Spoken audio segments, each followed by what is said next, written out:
Hey everybody, welcome back to lehighvalleylive.com, another edition of 5 Questions. I'm Assistant Features Editor and Exposed Editor Dustin Schoof, and today we're here at the beautiful historic State Theater in Easton, Pennsylvania, and with magician, illusionist David Caserta. There you go.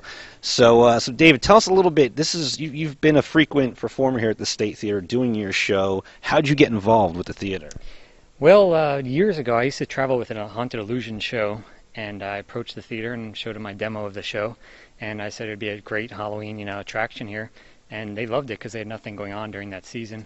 And so we've been here, I think, 5 or 6 years, and we actually added 2 shows this year, so we have a matinee and an evening show. So if there's trick-or-treating going on or any evening plans, you could still come in and see a 3 o'clock show. Very cool. Now, what got you into magic and illusion? What inspires you to get involved with that art? It started with the magic kits from my parents, just like a lot of people.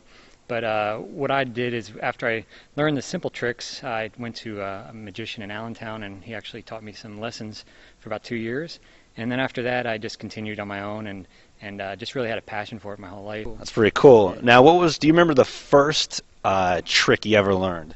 Yes, it was taking a quarter and making it disappear. And I learned it, and I actually mastered it so well that in school, I remember I used to borrow quarters from friends of mine and make them disappear, and that's how I'd actually pay for my lunch.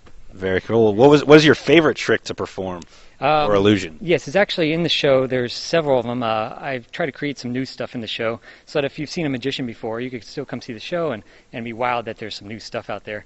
There's a piece in the show where I actually have an audience member examine a piece of metal, and then I attempt to walk right through the big piece of steel that we have on stage, and I walk right through the center. So there's things like that are really interesting. But the other parts of the show that really appeal to me are involving audience members. We bring a lot of people up on stage, and we use them throughout the show, so it really gets the audience involved and makes it more of an interactive experience instead of just coming to see a show and having it one direction. What is your favorite part of doing these illusions and these tricks, even coming to State Theater now that you've been here numerous times? Yeah, it's always the crowd's reaction to it, because I spend so much time working on a new illusion. Sometimes it'll take 3 or 4 years just to come up with something and try it out and test it and then finally get in front of an audience, and just to get the reaction to it, it's very gratifying, obviously, and also the feedback. And the State Theater is such a beautiful theater, of course, as well as to see a magic show. I mean, it has the story of Fred the Ghost, so there's a little history there already, and as well as every seat in the house is so intimate and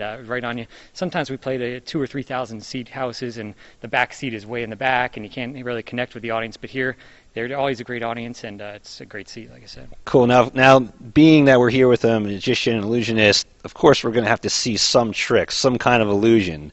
So hopefully you have a couple things in store for us that you could demonstrate. Certainly. And then come out and see the show on Saturday night. Sounds good. As David mentioned, he'll be here Saturday, which would be tonight, for 2 shows. So come on out if you're looking for something to do, and we'll get to those tricks in a second here. All right, David, going to show us this first trick. What's this called, David? This is just a little mind over matter. If you just stare at this piece of spoon here, you can actually cause it to melt just a little bit, just like that. And if you get it enough, you can actually cause it to break apart. All right, next trick is going to be a cool card trick that David's going to show us. So what are we doing here? Grab a card, any card you want here. All right, I'm going to go. I'm not even looking, folks. I'm going to go. Should I show him? Yeah, you can show that. I'll look away. All right, can you see that, Bill? All right, now, am I putting... down right here. There you go. We put the card, that's your card, so don't forget it. We're going to put it somewhere in the middle of the deck. All right. So lose the card. And now I'm not going to find it. You're going to find it, actually. If you hold your hand out for me. All right. I don't know, folks. All right, and just hold on to the cards. All right. Just like that. Great. And then just slowly relax. Very nice. And I'm going to reach inside here by magic and check it out. One card just floats up right over here. That is it, folks. I am not lying. Yeah. That really just happened. The card, and you've got the 10 of diamonds. That is. Can you believe that? I can't believe that. That actually. All right. Let's be honest. How'd you do it? A lot of practice. All right. Fair enough. I'll take that answer. Once again, this is David Caserta, and he's going to be here at the theater for 2 shows, right, Dave? Yes, 3 o'clock and 7 o'clock. All right, very cool. So it's a family-friendly kind of event. So bring the kiddies, bring them out, and bring the whole family, and check out Mr. Caserta here and his magic. You saw the card float. That was no joke. I watched it happen.